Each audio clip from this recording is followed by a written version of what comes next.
검찰이 국민의당 제보조작 사건 수사 결과 발표를 한 내용, 그리고 국민의당 움직임부터 짚어보겠습니다. 윗선의 개입은 없었다고 결론 지었는데요.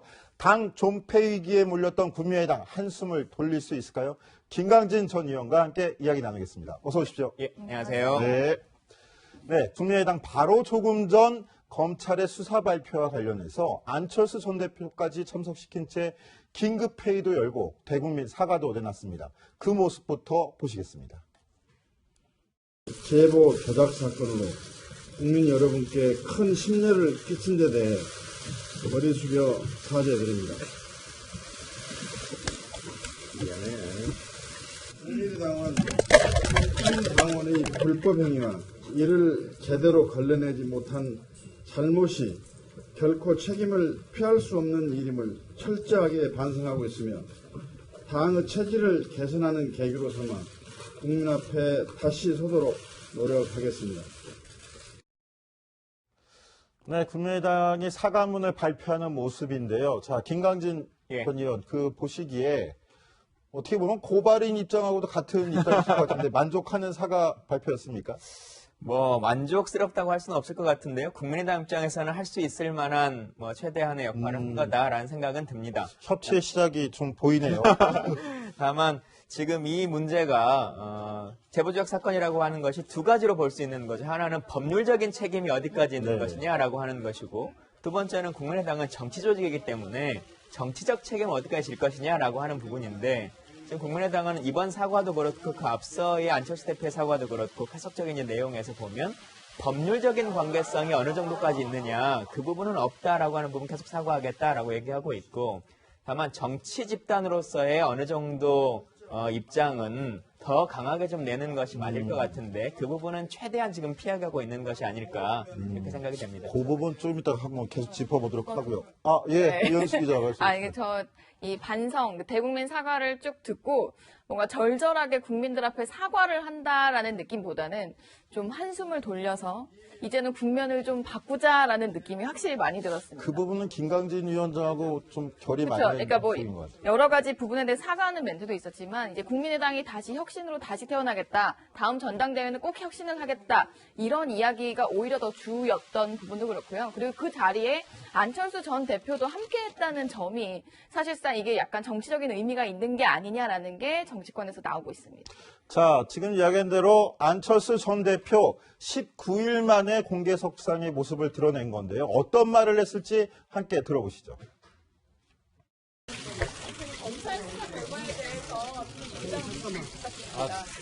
지금 조금 전에 박주선 비대위원장께서 말씀하신 그 성명서에 제 뜻도 함께 담겨 있습니다. 전당대회 출마하신다는 얘기가 나오고 있는데요. 어떻게 생각을 주신가요? 다음 기회에 말씀드리겠습니다. 신중하게 검토해보겠다는 말씀을 하셨잖아요. 오늘은 검찰 조사에 대한 입장을 말씀드리는 자리입니다. 다음 기회에 말씀드리겠습니다. 이 정도로 하시죠.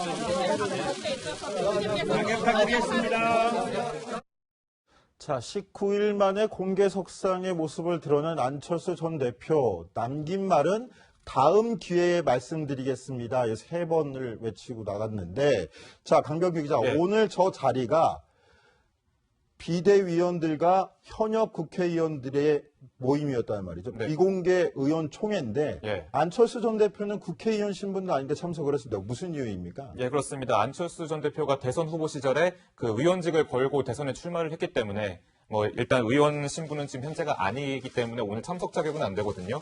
근데 이제 사실 지난번에 처음 입장 표명을 하고 이제 사과 의사를 표명을 했었을 때 그때가 이제 이 제보 조작 사건을 박주선 비대위원장이 처음 얘기를 하고 난 지 열흘도 더 된 꽤 늦은 시간이었습니다. 그래서 오늘은 이제 검찰 수사 중간 수사 결과 발표난 다음에 바로 또 이제 나와서 좀 다시 한번 사과 입장을 표명하거나 혹은 당권을 위해서 다시 한번 도전하겠다 이런 좀 더 구체적인 어떤 책임을 질 건지에 대한 구체적인 방안이 나올 걸로 다들 예상을 했는데 일단은 저번 그 사과 입장 표명에 비해서는 좀 빠른 시일 내에 검찰 중간 수사 결과가 나온 다음에 빠른 시일 내에 나왔다는 게 좀 많이 눈길이 갔었죠.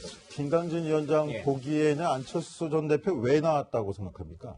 뭐 사실 지난번에도 왜 빨리 사과하지 않느냐. 그때만 해도 예를 들면 공식적으로 보면 똑같은 이유로 봤을 때는 지금 평당원일 뿐이지 당직을 맡고 있거나 하는 건 아니지 않습니까? 그렇죠. 대표직을 맡거나. 그럼에도 불구하고 그 당시에 대선 주자로서 후보로서 자신의 캠프에서 벌어진 일인데 왜 사과하지 않느냐라고 하는 요구가 많이 있었습니다. 네, 근데 네. 지금같이 당이 이제 공식적으로 최종적인 사과를 이제 하는 자리에 또 등장하지 않는다면 같은 얘기를 또 하게 될 것이고 그리고 나면 또 어느 시기가 이후에 혼자 또 사과를 해야 되는 일이 벌어질 거거든요. 저는 안철수 대표 입장에서는 오늘 같이 그냥 사과를 해서 일종의 정리를 한 게 정치적으로는 뭐 본인은 잘한 선택일 거라고 생각합니다. 네, 그렇군요. 자, 그런데 안철수 전 대표 등장에 대해서 기자들이 관심을 가졌던 건 바로 다음 전당대회에 출마할 것이냐 여부였는데요. 거기에 대해서 말을 아끼는 표정이었습니다.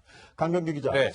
거기에 대해서 전략을 따로 갖고 있을까요? 전당대회에 대해서? 뭐 일단 안철수 전 대표 측 관계자는 오늘 이 자리에 비대위원과 의원들과 같이 선 것만으로도 어떤 메시지를 전달한 거 아니냐라는 아, 간접적으로 그렇군요. 얘기를 했기 때문에 안철수 전 대표가 어떤 뭐 일단은 약간 비직접적이지 않은 그런 방식으로 좀 표현을 했다고도 내부에선 보여지고 있고요. 자, 그럼 선택지 안에 전당대회 출마 선택이 있다라는 거군요. 예, 뭐 그럴 수도 있다는 가능성이 또 나오고 있는 게 왜냐하면 국민의당 190명의 그 지역위원장이 또 성명서를 좀 낸 게 있습니다. 안철수 전 대표의 그런 전당대회 출마를 좀 요구하는 서명인데 안철수 전 대표가 뭐 이에 대해서 어떻게 밝혔냐면 뭐 서명해 주신 분에게 정말 감사하다. 신중하게 판단하겠다라고 좀 의사를 밝힌 바가 또 있었다고 전해지고 있고요. 예, 그때 대선 후보 시절에 그 선거 캠프 대변인이었던 김철근 전 국민의당 선대위 대변인은 또 이렇게 얘기했습니다. 본인과 그 안철수 전 대표가 상계동의 한 커피숍에서 1시간 반 동안 얘기를 좀 했었다고 그러거든요. 그래서 실제로 만났는데 일단 전당대회를 출마해야 된다는 의견과 출마하면 안 된다는 의견을 고르게 안철수 전 대표에게 전달을 자기가 했다고 합니다.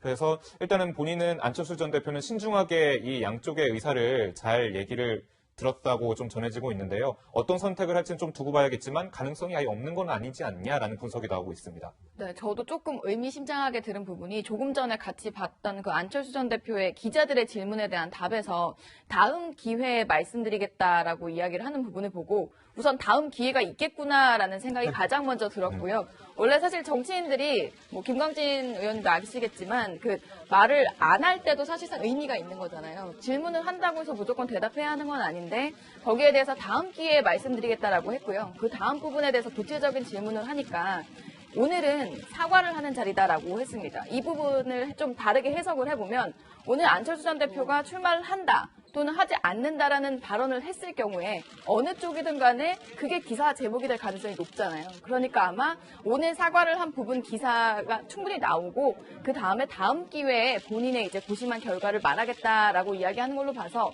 특히 당내에서 또 요구가 거세게 이어지고 있는 만큼 안 전 대표가 상당히 가능성을 열어놓은 게 아니냐라는 생각이 들었습니다.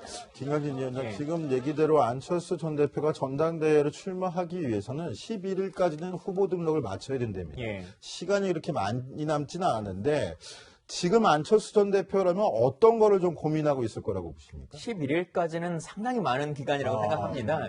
대부분 이제 아주 정상적인 전당대회일 때는 이렇게 2주간의 기간을 줍니다만 그렇지 않을 경우에는 뭐 이틀 하루만 해도 그렇기도 하죠. 공고를 하기도 하거든요. 그래도 다 출마를 하는 것이 정치인이기 때문에요. 근데 우리 이 기자님 말씀 주신 것처럼 통상적으로 정치인들이 국민의 뜻을 물어서 뭐 답을 드리겠다라든가 네. 아니면 숙고해서 다음 기회에 말씀드리겠다라고 하는 말의 의중 중에 하나는 일단 내 속마음은 하고 싶은데 네. 어떠한 형식을 갖춰야 할지 그리고 현실성이 있을지에 대해서 좀 고민스럽다라고 하는 것에 포장일 수 있을 거라고 약간 생각합니다. 긍정의 메시지가 더 강하다 그렇게 볼 수 그렇죠. 있다는 거군요. 속으로는 하고 싶은데 가능성이 있을지 없을지는 타진해 봐야겠다라고 하는 이제 생각을 좀 갖고 계시는 것 같아요. 그리고 지금 아마 이제 비슷한 고민으로 치자면 안철수 대표는 다른 어떤 것보다도 대통령이 되고 싶은 분이지 않습니까? 네, 그렇죠. 그러니까 근데 다음 남아있는 산적한 당대표의 현안은 지방선거가 있단 말입니다. 네, 근데 네. 그것은 본인이 대통령이 되는 것과는 사실은 큰 발판이 되지 못하는 이런 상황인데 홍준표 지금 대표의 모습을 많이 보고 있을 거라고 생각합니다. 홍 대표도 지금 이 시기에 왜 당대표를 나가냐라고 하는 많은 의견들이 있었습니다만 결국은 자기가 당을 컨트롤 해보겠다라고 해서 당대표 됐지 않습니까? 네, 네. 근데 그러고 나서 결국 자유한국당을 기대만큼 올려놓을 수 있는 것이냐. 근데 그러지 못하고 있는 것이 현실이거든요. 네. 그런 의미에서 보자면 안철수 대표 같은 경우는 차라리 조금 더 외곽에 있다가 지금 시기에 안 대표가 필요하다라고 하는 그 부름의 시기를 조금 더 기다리는 게 내가 대통령이 되는 데는 유리하지 않을까라고 하는 고민을 하지 않을까 싶습니다. 네. 조금 전에 홍준표 대표 말씀하셨지만 홍준표 대표는 일단 자기가 밝힌 스케줄상은 연말까지 당을 좀 구축하는 데 집중하겠다. 예. 이렇게 했으니까 그 부분은 제가 해명 대신에 반론식으로 넘어가도록 하고요. 자, 그런데 박지원 전 국민의당 대표는 지난주에 저희 정치데스크 바로 이 자리에 출연해서 안철수 전 대표의 출마 여부에 대해서 이렇게 언급했었습니다. 어떤 이야기를 했었는지 기억하실지 모르겠는데 한번 들어보시죠. 아주 재밌는 얘기로 저에게도 역시 지금 필요한 것은 박지원이다. 그렇기 때문에 당대표 지금 나와라. 이렇게 상당한 분들이 와서 얘기를 해요. 박지원이한테 나오라 한다고 해서 제가 나옵니까? 거세게 요구하더라도 자기가 도덕적, 정치적 책임이 있으면은 저 같으면 안 합니다. 자, 김관진 위원장 지금 들으셨을지 모르겠지만 예. 박지원 전 대표 도덕적 책임이 있는 사람은 지금 출마할 때가 아니다. 본인도 마찬가지고 안철수 전 대표도 마찬가지. 이런 식으로 얘기를 해서 출마에 대해서 굉장히 부정적으로 얘기했는데 예. 저렇게 선을 긋는 또 이유도 있겠죠. 근데 뭐 저렇게 말씀하셨다고 해서 박지원 대표는 꼭 안 나올 거냐라고 하면 그것도 두고 봐야 되는 것이 정치인 것 같아요. 본인은 안 나오시겠다고 선언했는데 문제는 안철수 전 대표죠. 예, 그런데 결국은 이제 지금 시기에 국민의당이 어떻게 가야 될 것인가 말씀드린 것처럼 안철수 대표는 대통령 선거라고 하는 것에 관심이 있지만 또 다른 많은 분들은 지방선거라고 네. 하는 것 혹은 다음 3년 후에 총선에 대한 관심들도 많이 있단 말입니다. 그러려면 이 정당이 정상적으로 어느 정도는 성장해 나가고 안착해야 되는 것이 더 중심이 될 수 있는데 그런 의미에서 봤을 때 지금 국민의당 같은 경우는 새로운 인물이나 아니면 국민의당에 기대해 왔었던 새 정치의 모습이나 이런 것들이 거의 보여지지 않는 거란 말입니다. 네. 안철수 대표를 통해서도 지금 이 시기에는 별로 그런 것들이 기대되지 않기 때문에 뭔가 새로운 모습으로의 탈바꿈이 필요하다. 그러기 위해서는 가장 큰 힘을 가지고 있는 안철수 대표가 지금 시기엔 좀 멈춰주는 것이 좋지 않겠느냐라고 하는 박지원 대표의 생각인 것 같습니다. 그게 박지원 전 대표의 또 생각일 수 있겠죠. 예. 자, 그런데 만약에 이현수 기자, 안철수 전 대표가 지금 김광진 위원장 해석이나 박지원 전 대표 이야기대로 네. 불출마를 결심한다면 어디로 또 마음을 또 던져줘야지 가능한 구도가 좀 많아질까요? 안 전 대표가 만약에 불출마를 한다면 당의 전당대회가 흥행이 되고 어쨌든 당의 생존과 직결되는 전당대회다 보니까 뭔가 최대한 흥행되고 국민들에게 좀 뭔가 메시지를 줄 수 있는 후보에게 뭔가 새로운 후보나 새로운 얼굴이나 이런 쪽에 뭔가 손을 들어주지 않을까. 참 출마는 안 한다 하더라도 사실상 안심을 지목을 할 수는 있으니까요. 그런데 저는 출마를 할 가능성도 높다고 보는 게 다른 후보들 사이에서 벌써 좀 안철수 전 대표가 출마를 하면 좀 불참하겠다라는 기류가 실제로 나오고 있습니다. 안 전 대표가 나온다면 뭔가 좀 출마를 하지 않아야 되는 거 아니냐라는 기류도 있고 그러다 보니 당 지도부에서는 안 전 대표가 물론 지지자들의 성원도 있고 나오는 것도 좋을 수 있지만 오히려 전당대회 흥행이나 혁신 이미지에는 좀 찬물을 끼얹는 게 아니냐라는 이중적인 좀 고민을 하고 있는 것 같습니다. 네. 김광진 위원장 마침 나오셨으니까 제가 이거 한번 여쭤보고 싶은데 오늘 발표된 여론조사에서 국민의당이 지지율이 4.9%를 기록했습니다. 예. 아마 창당 이후에 4%대로 진입한 게 가장 최하위를 기록한 것 같은데 김광진 위원장 호남에 지금 지역구를 두고 예. 계시니까 지금 호남에서 더더군다나 민주당과 국민의당 이렇게 다툼이 더 심할 텐데 호남 여론은 어떤 거를 좀 바란다고 보세요? 일단 기본적으로는 문재인 정부가 좀 잘 됐으면 좋겠다라는 생각들이 많이 있으신 것 그렇죠. 같고요. 뭐 그거는 어떤 예, 정부든지 마찬가지일 그게 것 같아요. 단순하게 문재인 정부라고 하는 것만 혹은 더불어민주당이라고 하는 것을 적극적으로 지지하겠다라기보다 지금 꽤 오랜 기간 대한민국이 좀 잘못 걸어왔으니까 좀 정상화됐으면 좋겠다는 열망들이 좀 있으신 것 같고요. 그런 의미에서 봤을 때 지금 호남의 많은 유권자들이 문재인 정부가 하는 일을 좀 발목 잡지 않았으면 좋겠다라는 생각들이 있으신 것 같아요. 근데 상대 당이긴 하지만 국민의당이 다시 바닥을 치고 반등할 수 네. 있는 호칭을 좀 해주신다면. 저는 그런 의미에서 보자면 사실 호남의 많은 유권자들이 국민의당과 더불어민주당을 아주 극단적으로 생각하지 않습니다. 어느 시기에 합해진다고 할지라도 크게 뭐 문제되지는 않는다라고 하는 인식도 기저에는 깔려 있는 정당인데요. 협치를 넘어서 합당까지 되다 보니 뭐 합당까지는 아닌데 일단 그런 기류들은 좀 있긴 한데 근데 지금 국민의당 입장에서는 어쨌든 야당의 목소리를 내야 되기 때문에 계속 엇박자가 나는, 그러니까 지지자들이 원하는 모습과는 계속 상충되는 일들을 하고 있는 그 모습들 때문에 그런 건데요. 저는 좀 더 멋지게 협치의 모습을 좀 보여주고 또 다시 선거 때는 두 후보를 놓고 더불어민주당과 바른정당이 이렇게 경쟁하는 그런 구도를 하는 것이 훨씬 더 바른정당에 좋다고 생각합니다. 국민의당에 좋다고 생각합니다. 선의의 경쟁. 자, 그런데 오늘 이 모습을 보시면 또 어떻게 느끼실지 모르겠습니다. 국민의당의 연석회의에서는 추미애 민주당 대표를 향한 박주선 비대위원장의 작심 발언이 또 쏟아졌습니다. 목소리 들어보시죠. 추미애 대표는 또 집권 여당의 대표로서의 품위를 손상하고 자질마저 의심받게 하는 저희 국민의당에 대한 정치적 공격을 또 해왔습니다. 목을 잘랐느니 또 꼬리를 잘랐느니 입에 담을 수 없는 모욕적인 언사를 서슴지 않고 있는데 너무너무 동떨어져 있는 반대 사실로 우리 당을 모욕한 거기 때문에 정치적, 법적 책임을 질 것을 요구합니다. 자, 강병규 기자. 네.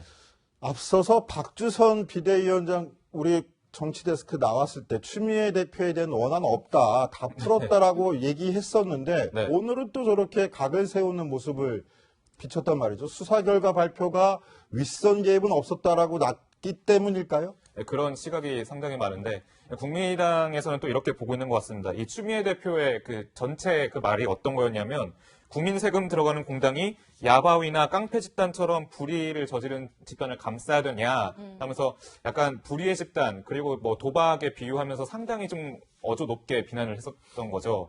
국민의당은 이제 중간수사 결과가 났고 했으니까 이걸 다시 이제 제2의 머리 자르기 발언으로 약간 보고 좀 강하게 좀 역공을 좀 펴고 있는 거 아니냐라는 분석이 나오고 있거든요. 그래서 사실 오전에는 아직 중간수사 결과가 발표가 나지 않았으니까 품위는 망발은 이제 앞으로 무시하겠다라고 대답을 했지만 중간수사 결과가 나오고 봤을 때 윗선의 개입이 또 크게 있다고 볼 수는 없는 좀 정황이 나타났거든요. 그렇기 때문에 이걸 오히려 역으로 이용해서 정치적, 법적으로 책임져라라고 상당히 좀 강하게 얘기하고 있는 것 같습니다. 무관심하겠다는 관심의 표현을 더 강하게 이해하는 걸 수도 있는 것 같아요. 조금 전에 강병규 기자 설명하는 동안에 오늘 아침 회의 때 박주선 위원장이 추미애 대표 관련 기사를 유심히 지켜보던 그렇죠. 사진이 나갔거든요. 그만큼 더 관심이 있다는 얘기 아닐까 보이는데 추미애 대표는 뭐라 반응이 좀 있었습니까? 네, 추미애 대표가 저희가 이제 방송 들어오기 직전에 SNS에 글을 올렸습니다. 아, 또 글을 올리셨군요. 네, 저희도 이제 방송 들어와서 보게 됐는데